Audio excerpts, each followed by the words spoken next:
Buenos días, damas y caballeros, bienvenidos a esta presentación que hemos preparado para usted el profesor Juan Rossi y mi persona. Mi nombre es Denis Rodríguez y antes de comenzar esta presentación quería agradecer al Centro de Cultura Giordano Bruno por la oportunidad que me da de estar junto a mi colega, el profesor Juan Rossi, para presentar un trabajo que hemos hecho en conjunto sobre la obra de Dante de Alighieri, que es uno de los personajes más importantes de su época y que ha trascendido en la historia universal. En, en esta presentación tomaremos en cuenta varios elementos como son el esoterismo, la literatura y la historia de Dante para presentarlo no solamente desde el punto de vista histórico, sino desde el punto de vista esotérico. ¿Ok? La presentación que les voy a hacer a continuación está en forma de conferencia y tiene como objetivo general identificar aportes esotéricos en la vida y la obra de Dante vinculados con la realización espiritual. Y para esto vamos a desarrollar los siguientes objetivos específicos, que son presentar a René Guénon como autor principal para análisis del esoterismo de Dante. Vamos a presentar las obras literarias iniciáticas que tienen elementos en común con la obra de Dante, definir los términos ligados al esoterismo cristiano, identificar los símbolos vinculados con la alquimia de Occidente y de Asia en la obra de Dante, e identificar también las referencias de las órdenes templarias, masónicas y herméticas en la vida y obra de Dante. ¿Ok? Entonces, dichos los objetivos, pasaremos a la estructura. Primero haremos una pequeña introducción en la cual hablaremos de las bases para entender el lenguaje esotérico de Oriente y Occidente. Esto es muy importante para que cuando empecemos a hablar de ciertos términos vinculados con el campo esotérico podamos entender mejor a qué nos estamos refiriendo. Esta charla o conferencia enfocada hacia la parte esotérica está dividida en dos partes. La primera parte hablaremos de Dante como persona, como iniciado, y en la segunda parte tocaremos su obra, particularmente la Divina Comedia. ¿Ok? Entonces comencemos con nuestra primera parte. Como habíamos dicho, vamos a hablar de ciertas bases que tienen que ver con el lenguaje esotérico de Occidente y de Oriente, haciendo referencia también a dos elementos muy importantes que son la alquimia y el hermetismo. Y todos esos subelementos que están enmarcados en el tema alquímico y en el tema hermético. ¿Ok? También hablaremos de la tradición como la transmisión de una influencia espiritual de carácter no humano que tiene un devenir en el progreso o en el desarrollo de la humanidad.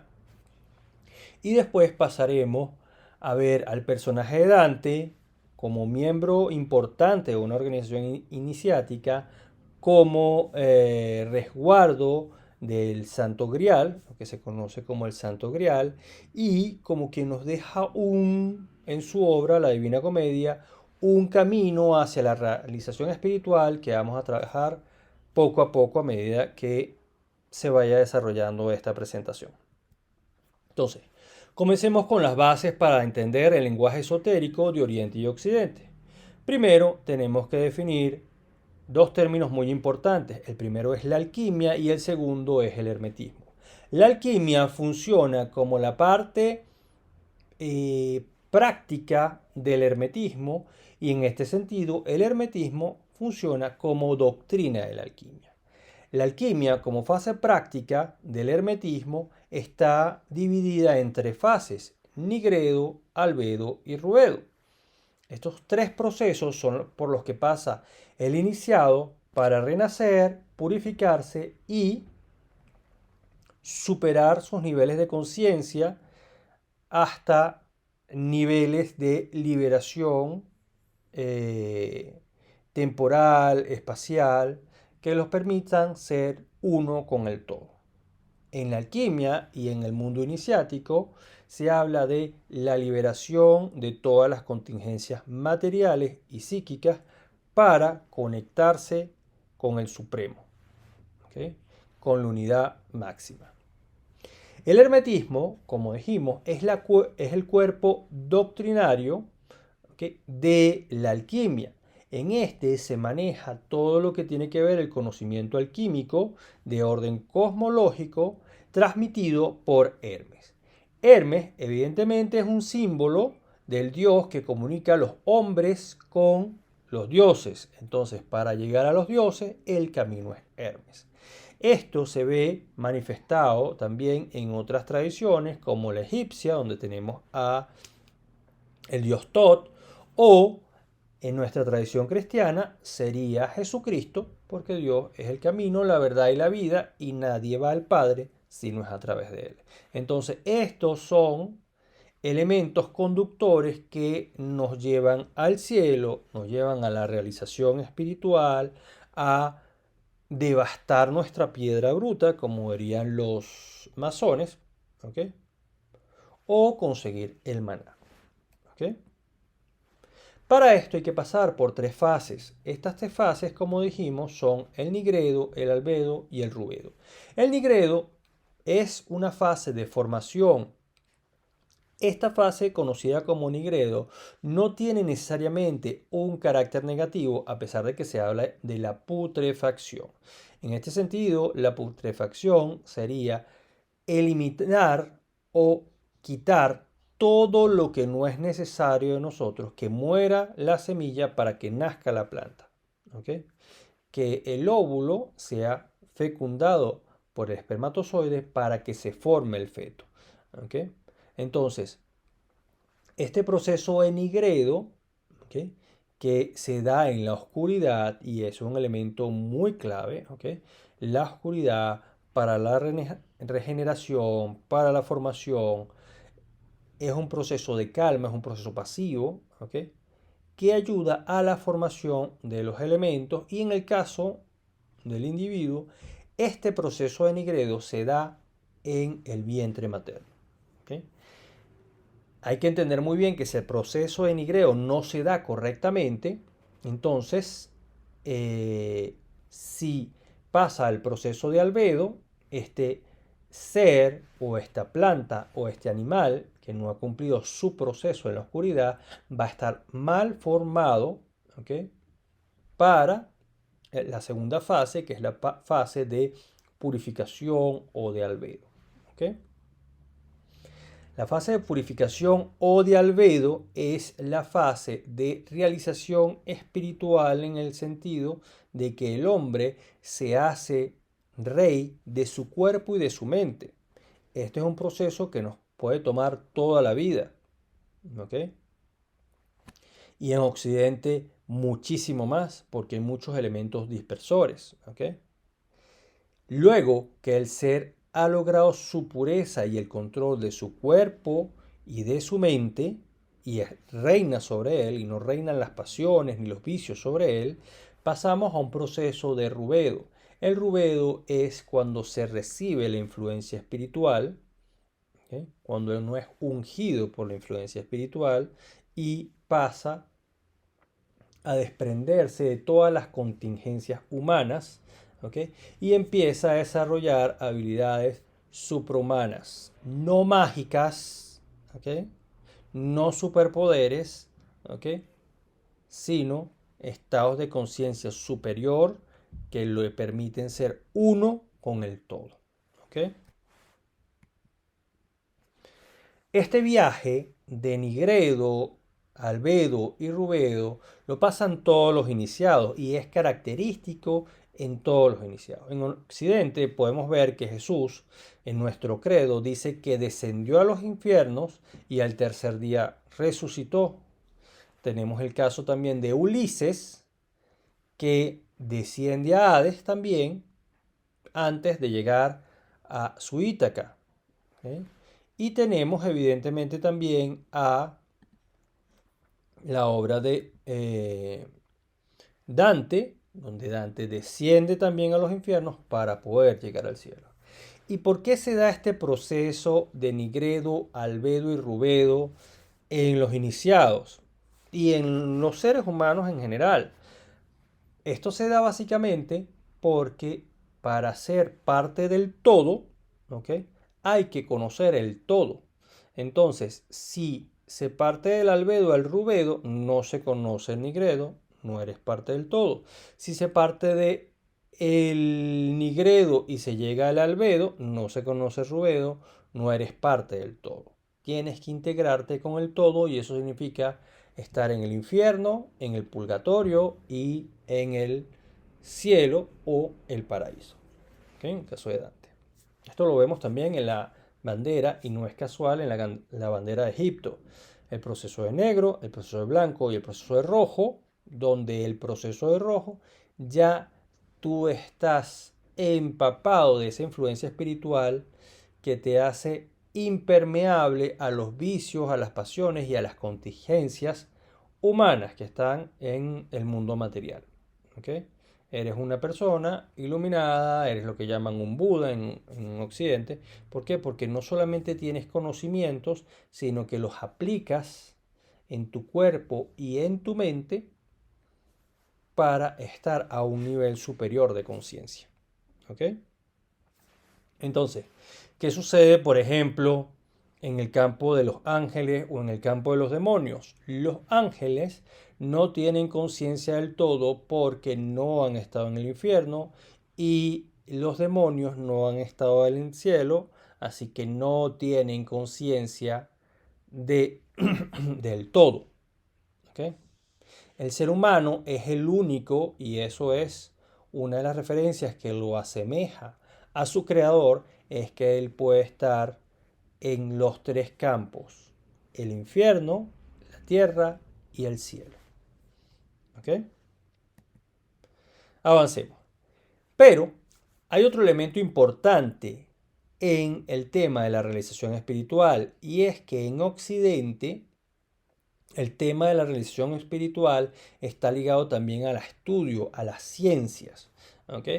Entonces, para esto hay que mencionar a un personaje muy importante, ¿ok? Que es Maurus Aurelius Cassiodorus, ¿ok? El senador Marius Aurelius Cassiodorus. ¿Y por qué es importante mencionar este personaje de la historia? Porque él es el que desarrolla el libro donde quedan marcadas las artes liberales que ya se venían manejando en Grecia como pensum para el proceso de estudio de las relaciones entre personas, la vía comunicacional y nuestro medio ambiente. Entonces, este pensum estaba dividido en dos partes. El trivium, que significa las tres vías, que enfocaba tres materias de comunicación basadas en la gramática, la dialéctica y la retórica, y el quadrivium, que tenía que ver con lo que conocemos también como matemática, que agrupaba la aritmética, el manejo de los números, la geometría, el manejo de las formas, la astronomía, los movimientos de los astros y la música. ¿Ok? Esto era importante también para entender los libros sagrados y para no solamente entender los libros sagrados en función de lo que decían, sino en función numérica, en función de reglas de comportamiento y de vida. ¿Ok?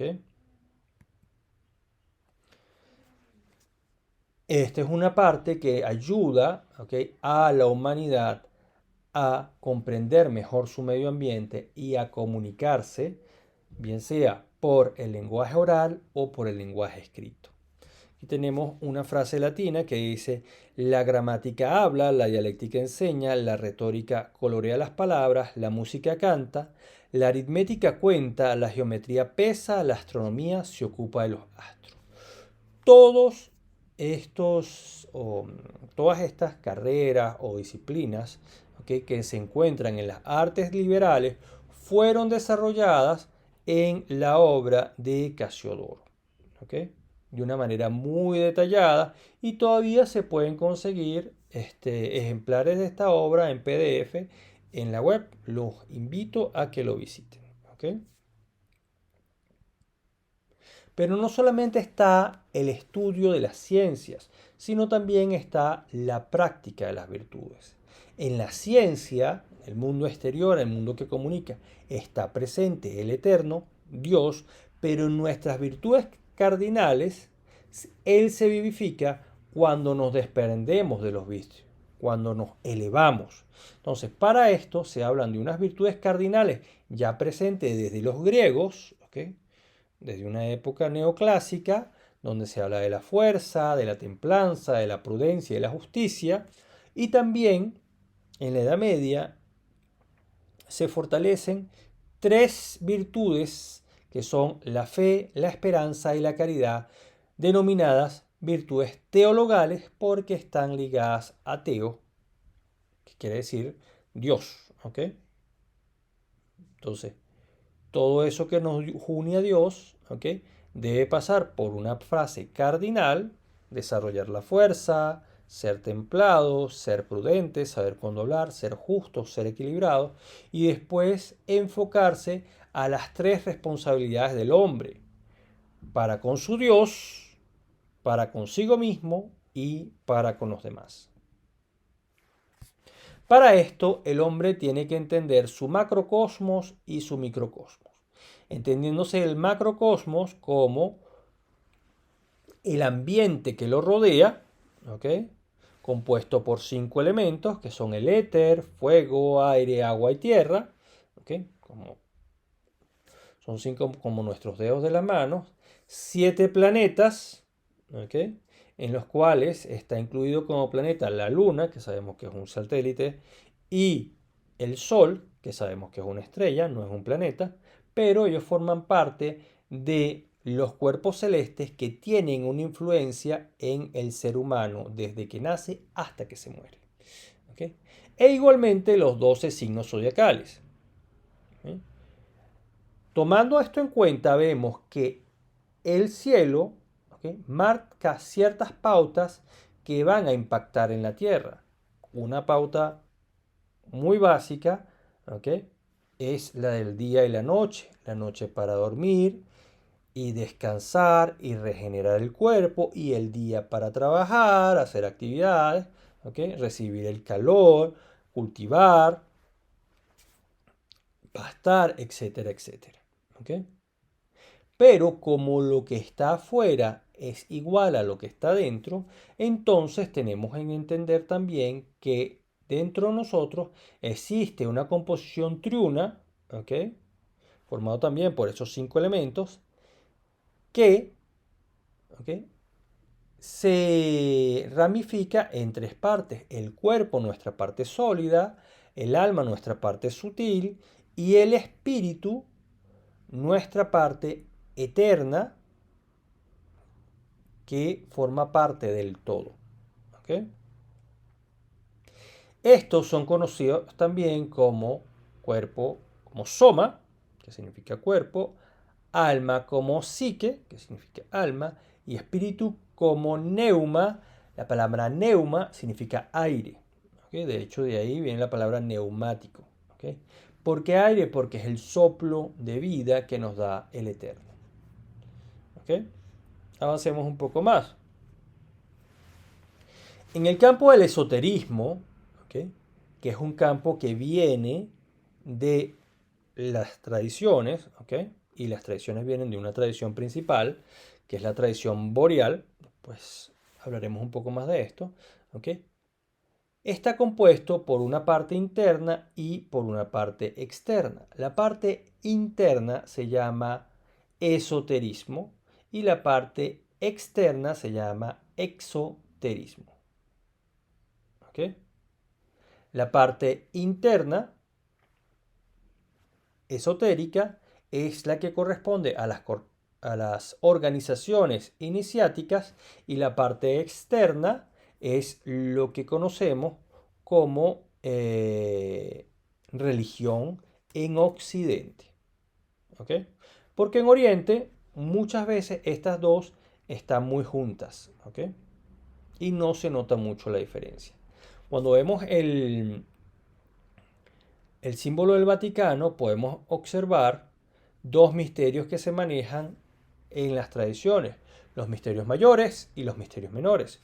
Los misterios menores tienen que ver con la parte de la individualidad del hombre. La individualidad del hombre es su cuerpo y su alma. Indivisible, está junto. Uno contiene al otro. ¿Ok? Y los misterios mayores están en relación con el espíritu o la personalidad, palabra, ¿ok? Que si la descomponemos está formada por el prefijo per, que significa por, y sonalidad, que hace referencia al sonido. Aquí hacemos referencia también o nos podemos remontar al Evangelio de Juan, que dice que lo primero fue el verbo, es decir, la vibración, y el verbo se hizo luz, ¿okay? Y el verbo se hizo vida, y es la luz de los hombres, y las tinieblas no lo han recibido. ¿Okay? Vemos también esas dos llaves, la llave de oro para misterios mayores, la llave de plata para misterios menores, y una triple corona que puede fácilmente hablar de los reinos mineral, vegetal y animal, o del componente triuno del cuerpo, el alma y el espíritu. ¿Ok? Entonces, seguimos. Las tradiciones ligadas a la masonería. Cuando hablamos de las tradiciones ligadas a la masonería, hay que tomar en cuenta que la masonería es una escuela de misterios menores. Entonces, al ser una escuela de misterios menores, tiene que ver con la, el trabajo del cuerpo y el alma. ¿Ok?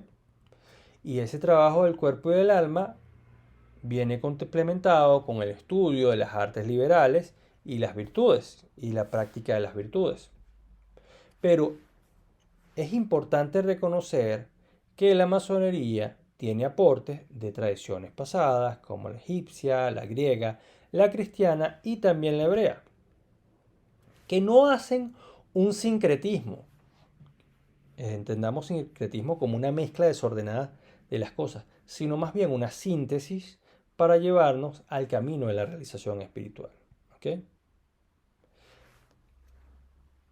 Las organizaciones iniciáticas no se contradicen, ¿ok? No importa de qué país estemos hablando. Todas están hablando de lo mismo. La diferencia es que se están manifestando con términos diferentes. ¿Ok? En algunos casos es mucho más amplio, hay mucha más cantidad de vocabulario que en otras. ¿Ok? Por ejemplo, para Oriente tenemos el Islam o el taoísmo. ¿Ok?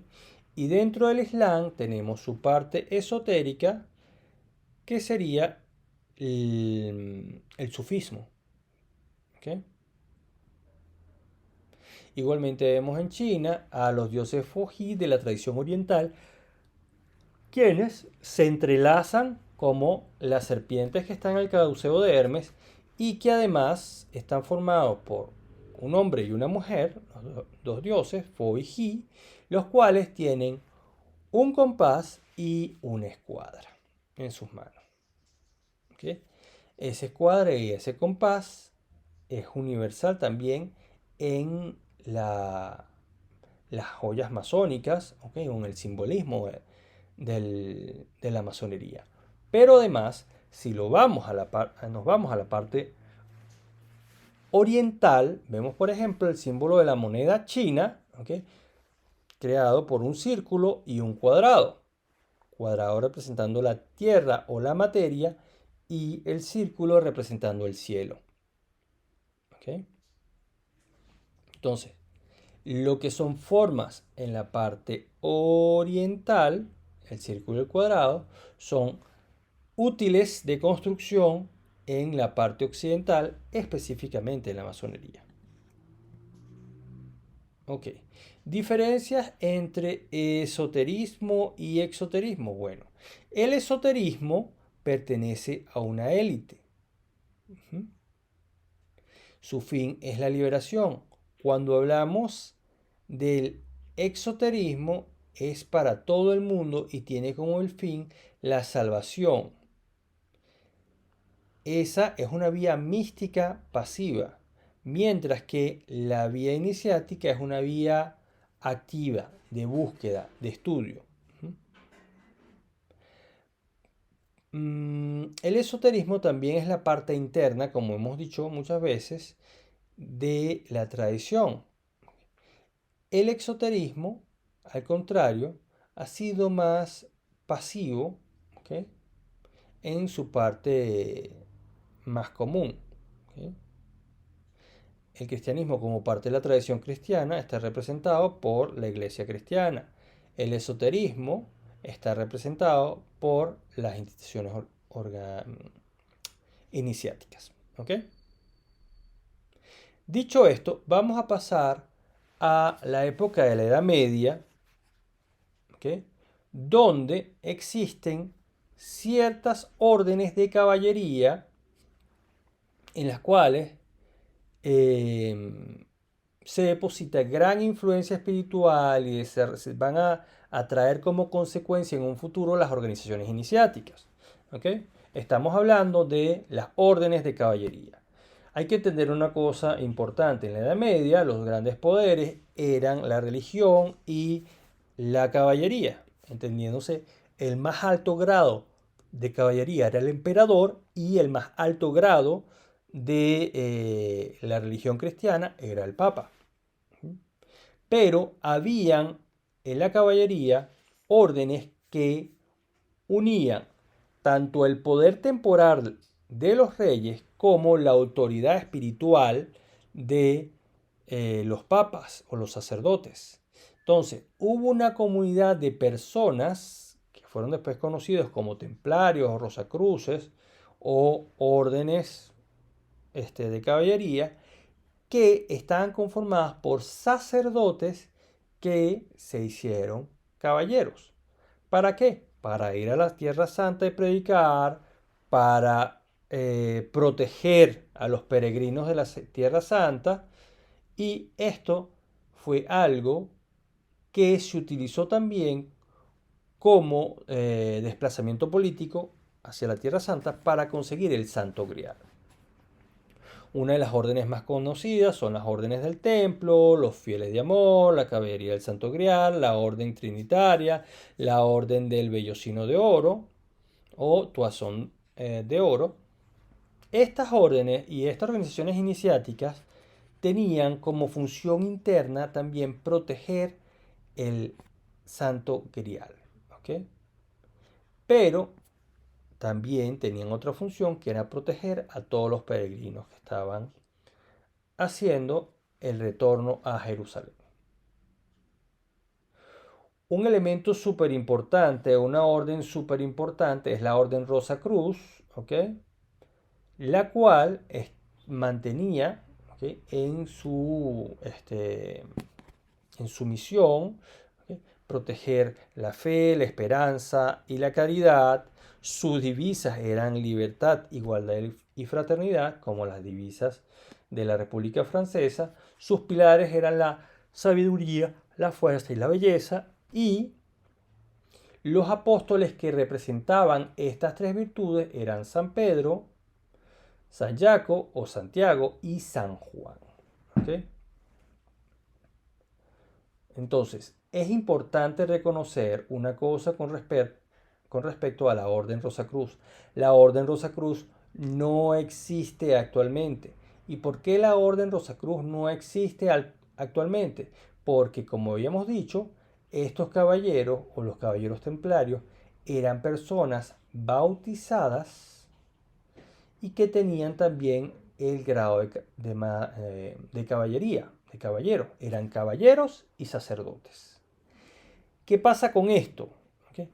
Que después de que se acaban las órdenes de caballería, supuestamente ya no pueden haber más rosacruces, no pueden haber más órdenes templarias porque no hay ningún rey, ¿okay?, que instale a caballeros y menos a caballeros que sean sacerdotes. ¿Okay?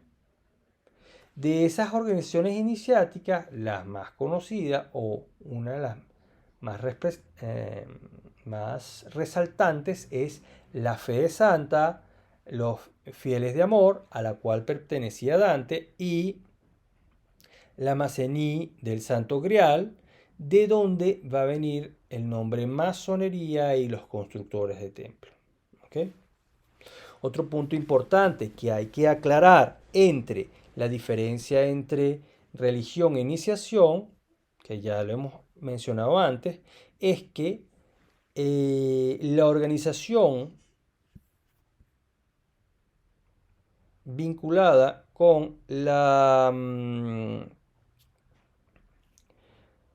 la parte esotérica es la iglesia, y el representante de la iglesia, ¿okay?, es San Pedro. Para la organización iniciática es San Juan. Es por este motivo que existen logias conocidas como la logia de San Juan. ¿Okay? Avancemos entonces. En el caso de Dante, Dante es un personaje importante de la organización iniciática Fieles de Amor o Fidelis d'Amore. ¿Okay? Esta orden iniciática está vinculada a las órdenes templarias. ¿Okay? Maneja conocimiento espiritual de orden iniciático y maneja también los secretos del Santo Grial. ¿Okay? Es una organización que está vinculada con 7 grados de perfección, ¿okay?, que están en relación a los 7 planetas y a las artes liberales. ¿Okay? En este sentido, podemos mencionar algunos miembros importantes de esta organización iniciática, como es Dante, Guido Cavalcanti, Francesco Barberino, Dino Compagne, Petrarca y Boccaccio. Personajes importantes en la historia de Italia y en la historia de Europa también. ¿Okay?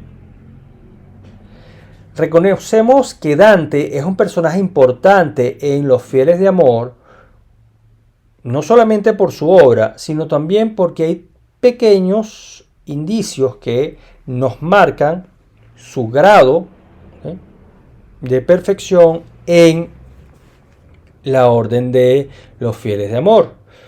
Uno de estos lo podemos ver en las inscripciones que están en un medallón que tiene su esfinge por la cara principal, y que por el reverso tiene las letras FS, KI, PFT.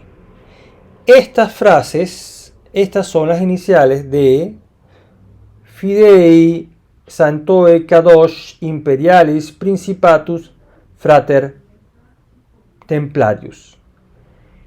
¿Qué significa esto? El Kadosh de la fe de Santa, Kadosh es un grado sacerdotal, príncipe del Santo Imperio, es un grado real, hermano templario. ¿Okay? Esto también puede significar las 3 virtudes teologales y las 4 virtudes cardinales. F, fe, S, esperanza, K, caridad, caritas, I o J, justicia, P, prudencia, F, fuerza y T, templanza. Avancemos un poco más. A Dante se le representa muchas veces vestido de rojo con una corona de olivo que representa la victoria y un atuendo blanco que va debajo de su túnica roja. Estos 3 colores, rojo, blanco y verde, son los colores que simbolizan el rigor, la pureza y la esperanza. También vamos a ver en la obra de Dante que muchas veces Beatriz es representada con estos colores. ¿Y por qué Beatriz es representada con estos colores? Bueno, porque son los colores de Italia y porque representa también estas características, ¿okay?, que forman parte de virtudes cardinales, de elementos psíquicos y físicos del ser humano, ¿ok? Ligados a su fuerza, a su condición. Hay una cosa importante que mencionar y es el tema del Santo Grial, que lo refleja René Guénon en su libro El esoterismo de Dante. Cuando hablamos de Dante como miembro de una organización iniciática, protector de una tradición, ¿ok? Porque hay que reconocer una cosa importante. El iniciado tiene 3 deberes básicos, ¿ok? Además de tener los deberes para Dios, para consigo mismo y para con los hombres, él tiene el deber de aprender la tradición, proteger la tradición y transmitir la tradición, ¿ok? Y entendemos la tradición en ese sentido como lo que vamos a llamar ahora el Santo Grial, una copa que porta la tradición primordial o un libro que porta los conocimientos o la sabiduría de la tradición primordial o el corazón que contiene la sangre de Cristo, ¿ok? Que es, como habíamos dicho, el camino, la verdad y la vida. Entonces tenemos copa, libro y corazón, los 3 como recipientes de la tradición. ¿Okay? Seguimos. Una cosa importante que hay que mencionar con respecto a la tradición es, y particularmente el Santo Grial, al cual le estamos vinculando a Dante como protector de este símbolo, ¿okay? Es su genealogía. René Guénon parte de una época antes del diluvio universal, antes de la creación del paraíso, y aquí podemos ver algo muy interesante. Fíjense. Primero existe el mito del Lucifer. Entendamos la palabra mito o leyenda de 2 formas. Mito es una palabra que viene de la raíz mutus, que significa silencio. Es una enseñanza muda que se da a través de una historia. Y la leyenda, su nombre significa lo que debe ser leído. ¿Y por qué debe ser leído? Porque trae también una enseñanza oculta. En este caso hablaremos de Lucifer, que es el portador de luz, el primer ser angelical más próximo al de eterno, a Dios, quien es expulsado del cielo y de quien se desprende de su frente, ¿okay?, una esmeralda. De esta esmeralda va a ser construida el Santo Grial, ¿okay?, o la copa tan conocida que va a portar Adán en el paraíso y la cual va a llevar después de ser expulsada de él para dársela o cedérsela a Set, ¿okay?, quien es quien puede recuperar el Grial en el paraíso y que es el padre de toda la descendencia que va a salir de Adán y Eva. Porque recordemos que Caín mata a Abel, ¿okay?, y después hay los hijos cainitas que vienen a través de Enoc, vinculados también a las órdenes masónicas o iniciáticas de Occidente. ¿Okay? Entonces, luego que Set tiene ese Santo Grial o esos conocimientos o ese envase que porta los conocimientos o el contenido de la tradición, tenemos otro personaje muy importante, ¿okay?, que es Cristo, quien tiene también 2 momentos muy particulares en su historia. Uno es la última cena, donde convierte su sangre en vino, y su muerte, donde su costado es atravesado por una lanza y llega hasta botar su última gota de sangre y agua. ¿Okay? ¿Quién es responsable o quién está presente entre estos 2 eventos? La última cena y la muerte de Cristo. Este personaje que vemos a continuación, que se llama José de Arimatea. José de Arimatea es el portador del Grial, era uno de los sabios de su época, él habla con Jesucristo, recibe la sangre de Cristo convertida en vino y cuando Cristo muere, él trae la misma copa para llenar esa copa con la última agua que sale del costado de Cristo. Se dice que José de Arimatea lleva a Gran Bretaña en el año 65 el Santo Grial. Pero, según René Guénon, el Santo Grial no llega a Gran Bretaña, llega a Armónica, que era parte de Bretaña, pero que está en territorio francés. Esta parte del territorio francés se sigue llamando Bretaña. Y hay otro territorio también que era también parte de Armónica, que es también lo que se conoce actualmente como Normandía. ¿Quiénes se ocupan de proteger este grial? Bueno, quienes se ocupan son el rey Arturo. Entendemos también que el rey Arturo es una leyenda, no hay ningún documento histórico que confirme la presencia del rey Arturo ni de José de Arimatea en Gran Bretaña. Sin embargo, hay ciertos símbolos, que nos ayudan a comprender ciertas cosas. Pasemos, antes de ir a la siguiente lámina, y disculpen que me adelanté un poco, a hablar un poco del rey Arturo y del mago Merlín. La palabra Arturo significa rey de los osos. El símbolo heráldico del escudo del rey Arturo era un oso. ¿Y por qué era un oso? Porque él representa a la tradición boreal. Boreal, la palabra boreal, puede ser entendida en dos términos. Bear, que es oso, o bear, que es jabalí. Disculpen mi pronunciación en inglés, sé que no es la mejor.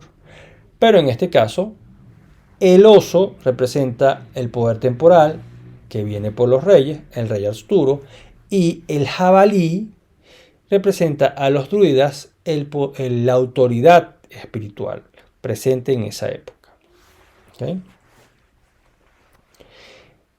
Ese tema del oso nos conecta también a nuestro polo celeste, que es la osa polar. Y eso lo vamos también a ver en un personaje muy particular y que forma un icono muy representativo cuando se habla de los templarios y las organizaciones templarias y las organizaciones del templo, que es San Bernardo de Claraval o Bernard de Clairvaux. Bernardo es un nombre que viene de vir, que es oso, y har, que es duro, es el oso fuerte, el oso grande. Él es protector del grial también, pero por vincularse a las órdenes de caballería. No estamos diciendo que lo tuvo en su mano, porque como dijimos, el grial no solamente es un cáliz físico, sino que es un símbolo. Puede ser representado como un corazón, puede ser representado como una copa, puede ser representado como un libro.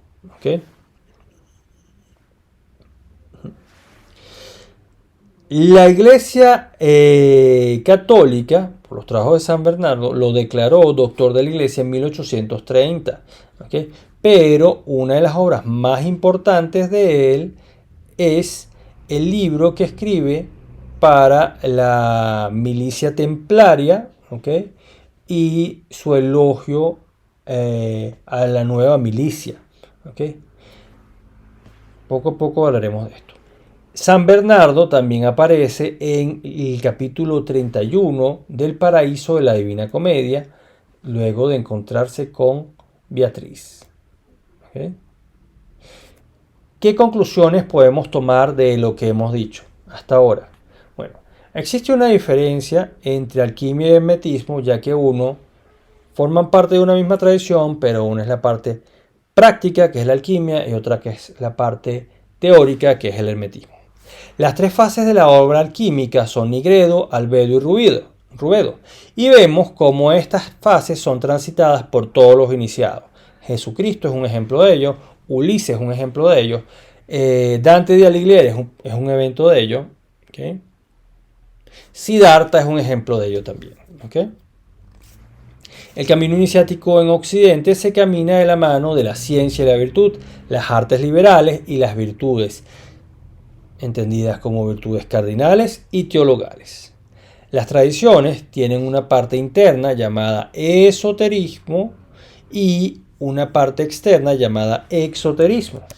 Esto es importante entenderlo para saber que el esoterismo, ¿okay?, como poder en la Edad Media, ¿okay?, de hecho muchas veces se conoció a todas las organizaciones esotéricas como ocultistas porque guardaban el valor de la tradición, ¿okay?, no permitían acceso a cualquier persona, y esto era muy sospechoso tanto para los gobernantes como para la iglesia, y por eso mandaban a desaparecer ciertas personas del mundo político o del mundo religioso.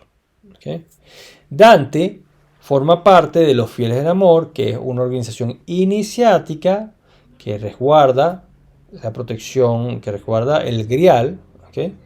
Él es sacerdote, príncipe y hermano de esta escuela iniciática y deja en su obra un camino de Nigredo, Albedo y Rubedo para la realización espiritual. Dante es un iniciado y protector del Santo Grial. ¿Okay?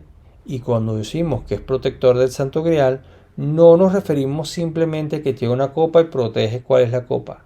Nos referimos también al simbolismo que hay detrás de esa copa, ¿okay?, al simbolismo que maneja Dante en su obra, al describir cada uno de sus cantos esos tres momentos de infierno, purgatorio y cielo. ¿Okay? Dicho esto, quiero agradecer una vez más a el Centro Giordano Bruno por la participación que me permiten tener en esta presentación, en esta charla que estamos dando sobre la obra de Dante. Y si tienen alguna pregunta o duda, ¿okay?, estamos dispuestos a escucharlas y responderlas con muchísimo gusto. ¿Okay? Espero que esta información haya sido de su agrado y que en la próxima parte continúen para que veamos cómo se da ese proceso de realización espiritual, cómo se dan esos pasos, cuáles son las obras que están vinculadas con la Divina Comedia en su carácter universal. No estamos diciendo que la Divina Comedia copió cosas de otros libros sagrados o de otras epopeyas o otros libros históricos, simplemente que el carácter universal de la realización espiritual se ve uniforme en todas las tradiciones. Entonces, Dante mantiene esta universalidad en su obra, ¿okay?, y es algo que le da valor a su historia y a su legado. Bueno, muchísimas gracias y nos vemos en la segunda parte. Hasta luego.